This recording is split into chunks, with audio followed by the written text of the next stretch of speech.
film sucks. Indie film sucks. It's the Indie Film Sucks podcast. Yeah.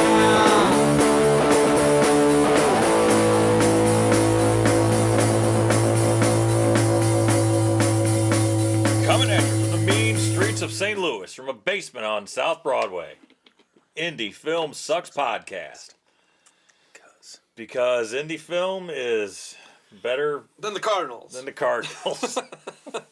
Man, talking about things that suck. Ooh, That's what I thought I'd head you off at the pass there. man. Well, a couple weeks ago, they did beat the Yankees twice. Nah, I know they got Yes, sparks they did. of goodness, but the season's done. And then they shit the bed against game one against the Brewers. So, you know. Yeah, that's life in the Lou. That is life in the loop. I did hear something about guys with the September. You know, they had the September call-ups, Yeah. and they're saying it's such a problem now because when your team is not playing for anything, that fantasy football, like most of the guys are back in the clubhouse, going back in to check their fantasy on Sunday games, or going back and checking their fantasy really? football teams. That's a shame. They need to focus on other shit. They're only getting paid millions of dollars, I'm just saying. you know. I'm just saying, but when you got anything to play for on a Sunday, I'm gonna No. start checking like dugouts and stuff. and No, seeing if- September baseball, depending on where you're at and the stats and everything. You know, you want to see your younger guys coming up, or maybe you got a veteran ball player that has a certain point in his life he wants to hit a few more things, and yeah, I still watch it. I love it No, well, and listen to it. I listen to a lot of baseball, but man, usually if like the last game I was listening to, the Cardinals pulled within like one run, and then suddenly it became a 9-3 game. Or they were within two runs, and everything seemed possible, and then someone on the Brewers hit a grand slam. And I was like, man, that just took the wind out of everybody's sails. There's a lot of time invested in watching a baseball or listening to a baseball. I game. know. For something to get. Anyway, Yeah, we digress. we digress. Yes. Do we? Yeah. So this is the Indie Film Sucks podcast. Oh, the not Cardinals. the baseball Not sucks. the baseball. Not the baseball not the sucks baseball podcast. sucks podcast. So my name's Mackie. Chris Grega. And Brock Roberts, how you doing? Thanks. If this is your first time listening, which we hope it's not, but if it is, this is a place where we talk about the highs, the lows And the in-betweens. of real. True. True. Damn it. I got Independent it right once. filmmaking. Forgot it already. Ugh, pisses me off. That's all right. So I owe you $5, Tommy. yeah, Tommy. I was talking to him at the showing we did. Man. He was like, "Mac, you really hold it together, but you can't remember. You can't remember the slogan." Nope. Oh man. All right. So what's on the agenda tonight, Grega? What's our fine fans want to hear? I guess updates. Where we are at with Red Night at Skye'S. Good one. That's a great question. So, Yeah, where are we at? I mean, there's been a lot going on Yeah. with it. there's been a lot going on. Yeah, quite a bit. I'd say the biggest thing is the recut. What? Yeah. Yeah, you didn't know? I don't know. What? A recut. Okay, explain what recutting's going on here. We have a re-edit of the film. It was an 82-minute film. Now I wanted to keep it around 80 minutes, but it looks like it's going to dip down to around 76, 77. Essentially, we went through, and I don't know if we discussed this before, but I had noticed on multiple screenings that, man, the first act really seems to drag. And then we went to the distributor that we talked to in Chicago and Cleveland, and his suggestion was, hey, I really think you ought to trim down some of the first act because it takes 24 minutes to get to the action. And I think that's too long for an independent film. And, which it's like we were thinking the same thing. So, yeah. Yeah, we discussed something similar to that beforehand. Yep, and that's where we're at. Just got a cut back from our editor, Jeff. Had a few more notes, and he's going to make another pass at it. So we're probably going to end up with a 76 to 77 minute long cut of Red Night at Skye'S, which, yes, that is short, but it's still within the acceptable margins of a feature film. Yeah, but that second half was fast anyway. Oh yeah, as So, soon as yeah. it gets to the kickoff point of the action, it Right. doesn't let up, until we get to the climax of the film. Agree, 100%. So this all comes from, if just to catch people up, this all comes from our thoughts on what we thought the movie was, getting some feedback from some people, but really connecting with this one distributor who. Another update is, we're in talks to possibly sign, but we're getting some feedback back from this individual. Yeah. Plus, what we thought allows us to go back and feel confident to make these cuts because we want a profitable film, right? We want something that people are going to want to see, want to buy.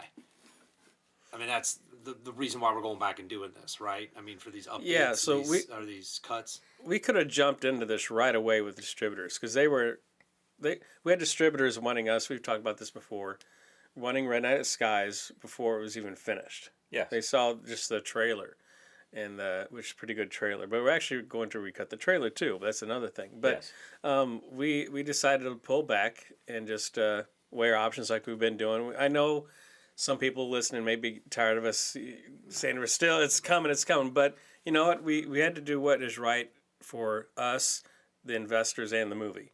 And by taking our time, I believe we did right by all of us. Proof is in the pudding later. You know what I mean? See how, things work out with distribution and how that whole thing works out. And I don't want to go deep on the back end of stuff because that's not what this one's about. But we gotta say, okay, we're ready to go. And I think we're getting really close to that point. And these new cuts that Greg is talking about, I think make the movie better too, make it quicker, and you want people wanting more all the time. Yes. Less is more. We say all the time, and it's really true in film for the most part. There's some exceptions to that rule, but I'm excited to see this new cut actually. Yeah, me too. I'm real happy with what Jeff has done, and giving him notes. He's gonna essentially fine tune it some more. And I know if you've been listening to this podcast for any length of time, we have come out firing hard anti-distribution, and for the most part that has not changed. A lot of distributors true. A lot of distributors are just bad news for you, for your film, for any hope of ever seeing a nickel. And I'm not going to say that the person we're talking to now is going to be any different. I don't know. I have a good feeling. I mean, they've said all the right things. Their term limit is right where we want it to be. We're getting what we want. Their P&A cap is small. So, we'll see. As I was telling these guys earlier, I said, if we end up signing with this person, I will know if they are honest or a crook. If after we turn over deliverables, all communication goes away. If that happens, we got fucked. Yeah, and I agree. And to your point, and Brock's point is, we kept working the movie within our terms. Yes. Right, of what we wanted to do, what we thought was best for our investors. I thought you said it really well, Brock, about going, I know we're back on here talking about Red Night again and where we are, but I'm glad we're on here talking about Red Night again and where we are because we stuck to our guns on what we thought we needed to do. I thought we adjusted with the market, saying at one point, hey, we might have to go with the Film Hub, right? This is what we might have to do. After entertaining some distributors, figuring out what we wanted or didn't want from them, not settling, and then finally getting enough feedback, you watching it enough times, us watching it enough times to go, maybe some of these people are right because they're looking at it with a different view or reinforcing some of the things you thought, right, about the first part of that movie. And then getting somebody to go, hey, well, what if I were to give you this kind of deal? Because this is what I believe in. Saying the right things, maybe. Yeah. Right? But I think there's enough there now to go, okay, it's coming together. So we're willing to take that shot, especially with an independent film. This isn't no big budget kind of film. This isn't nothing that's larger than life. We still have every single cut we've ever put together, right? Those don't go away. No. So you always got them. Yeah, and that's the thing with the term limits on this distributor, we still retain a lot of rights that we want to keep, which is important. Oh, that's a great point. There's other things in the contract that we retain. Yeah, we have worldwide rights. Right. We have international rights, I should say, and we have physical media rights. That's big. Physical media is a big thing too. It is. So we still have options in the foreign sales department to keep digging in and going there and generating some revenue through those streams and different different areas of the world, I guess, here to make it national or international. I mean, besides just national, and the Blu-ray DVD rights is big too. Yeah. That means we can sell them right off our website or at a, if we go show this somewhere. Well, there are still people, and it is especially big in the horror community, that like physical media. That's right. Yeah, they love having it on their shelves. Yes, to me watch too. it. I just bought DVDs this past weekend because I love physical media, because I was just looking for a movie, Matinee with John Goodman, on streaming, and the only way to get it is if I rented it for $3.99. If I owned the DVD, I could have just watched it. I was just in a mood to watch it because I haven't seen it in a long time. Yeah. I love having physical DVDs, Blu-rays. Yeah, but that was always part of our plan, is to put Yes. the Blu-ray, the DVD Yeah, together. this right now looks like the right path to go for us right now. But proof's in the pudding. Yes. And time will tell. But I will say this. Filmmakers, they make two mistakes, in my opinion, and they make them a lot. Number one, the biggest mistake is they are in a huge rush to get the movie to market. That's when bad deals are made. That is exactly when And when bad you get deals are fucked. made. Yes, they're in a huge rush to get it out there. Take your time. It does not matter if it's a low budget indie. The world's not going to end if you don't have it out within a year of wrapping production. It really isn't.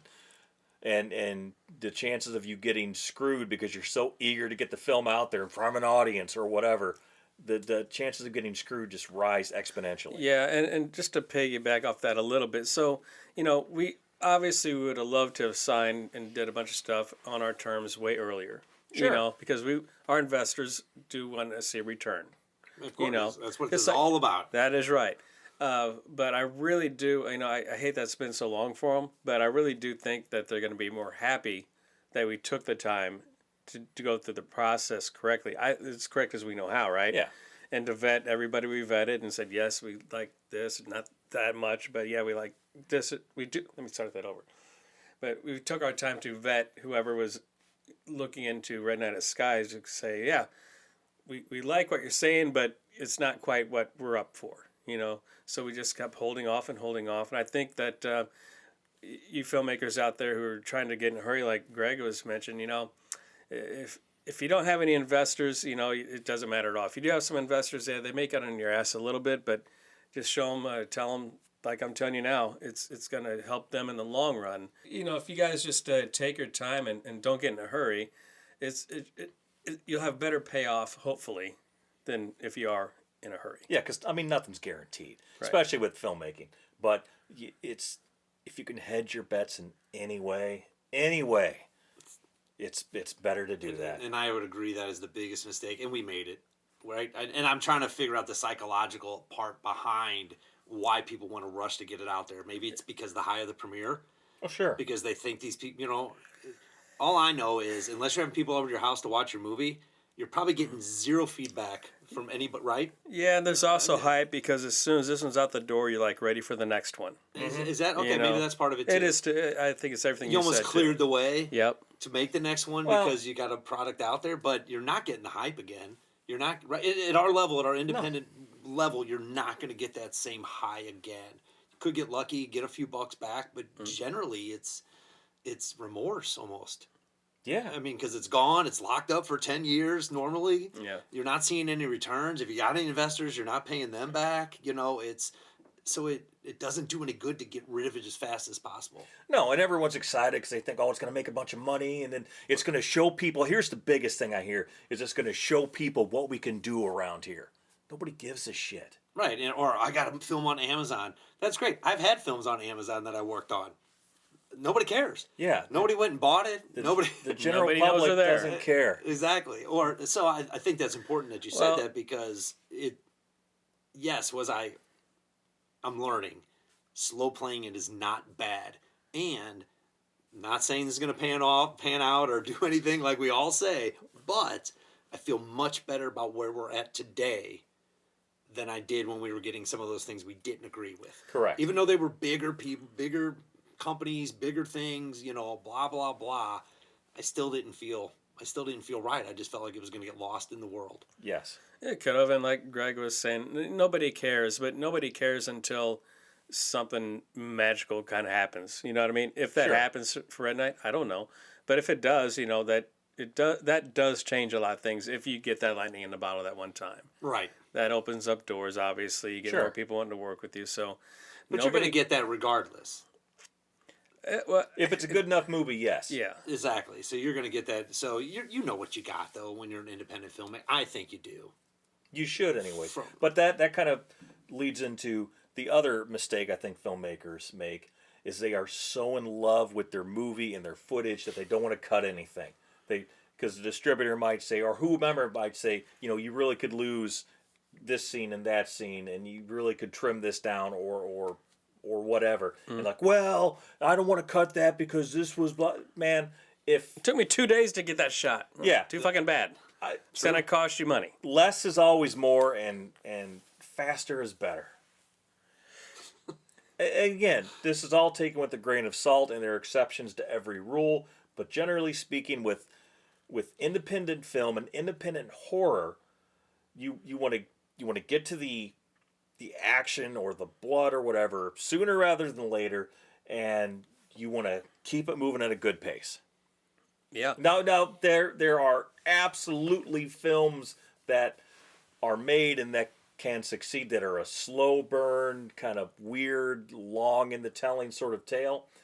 But, again, there are exceptions to everything. Generally speaking, if it's in our genre, which is action horror, you want to get to the action, give the people the goods, and then leave them wanting more. Yeah. I think we did that with Red Night. I can't wait for everybody to see it. Absolutely, I think Wow. we did that with Red Night. I agree. Which we do have a little bit more insight here. We kind of have a tentative timeline, not a real one, which is early next year maybe. Yeah. So nothing groundbreaking news right now, but No, but it's something that's can be closer out we've there. ever been before to a real date. Yeah. So within that, and as we said earlier, we got rights to Blu-rays and everything, and probably put that out about the same time, I'd imagine. Or Yeah. Well, this is the time, like we talked about. This is the time you have to position everything else for that go launch date. Yes. And then backtrack from there. Yes, And I know we've talked about that. You on get your other drop dead podcasts. date, whatever that is. It's, I don't know, December 1st. That's our release date. So you work back from that. We want to have the Blu-rays ready by this date. We want to have the reviews in by this date. We want to have everything timed out to hit on that launch date. So, and then you have the Website. pre-sales a month before that. And then everything hits at the exact time. Is that possible? Yes. Are we going to absolutely do that? I'd like to think so, but you don't know. Again, a new experience. Something else that we're going to try, but we're gonna keep it real on this podcast. I can tell you that. Yeah. Let you know how it goes. Because we've always done things the half-ass, fucked up, stupid way. No, we did 100% killer way. We just got our asses kicked doing it. We never half-assed anything, I don't think. No, we never full-assed it. We full-assed it every time. Well, I we think so. never half-assed a movie, but as far as we didn't have a release schedule. Oh yeah. Or any of That's that half-assed. shit. no. That's time. That's because the time. don't- It's yeah. the time suck part. No, because it used to be everything was geared towards the big local screening. Yeah. I'm talking 20-something years ago. Everything's centered around this one big event, and then from this event, all this other stuff is going to happen. And you know Right. what? No one gives a shit about the big local screening, apart from the people, your friends and family, and whoever curious motherfuckers who show up for that. But that does not mean anything for the life of your film. No, not for the life of your film. And then, being worried about making festival deadlines. There was a time, and I shit you not, when this was my first feature, that I was really concerned about making the Sundance deadline. There was ever any kind of a prayer of any movie I've ever made the true playing part. at Sundance. That's the true part. Yes, that's the low. That's the low part. Did you make it in time? Yeah, made the deadline. Oh, okay. Sent him a VHS copy of Amphetamine, I think. Yeah. What was the feedback? Oh, nothing. They cashed the check. You're still waiting for the response. Was it back when you got the canceled checks? Did you keep it? Oh, yeah. Probably. Yeah. But yeah, there was a It went to literal. someone's dance. Yes, there was a time when I was actually worried about making festival deadlines. Like, no one gives a shit. It does not matter. Don't stress yourself out to make any festival. No, I've learned a lot during this process about the patience behind it. Yep. The dead time that you got to wait Yep. while you're doing some stuff. Yeah. But something's always working, right? Use the time wisely in between. Like Yeah. now, we got some stuff to do. Back to shooting the podcast. Well, that is Working on scripts. part of the reason we did the 48-hour thing was just because, like, man, we have like all this time where we have nothing in our control. Let's just make a goddamn movie. Well, we'd rather be on set than promoting and Yeah. doing other. It's way more fun. It is a lot Yeah. more fun. It's a lot of fun making movies. Than the other stuff we just figured out Yeah. tonight while we sat down. The suck part is regarding selling movies mostly. Yeah. So Making movies is a blast. Selling them and all this shit sucks. what other updates we got? So we're close. We're close on getting somebody. We're reworking the film a little bit. We're Looking at shaving it down. possibly reworking the poster, maybe not. Right. Got And- some Blu-rays coming. Blu-ray of another one of our films to be told later, or are we gonna announce that? No, we can Yes. talk about that. Go ahead. Yeah. Sound of Nothing. We're Yeah. going to do a full release of that. So we're gonna try to time that out around the same time.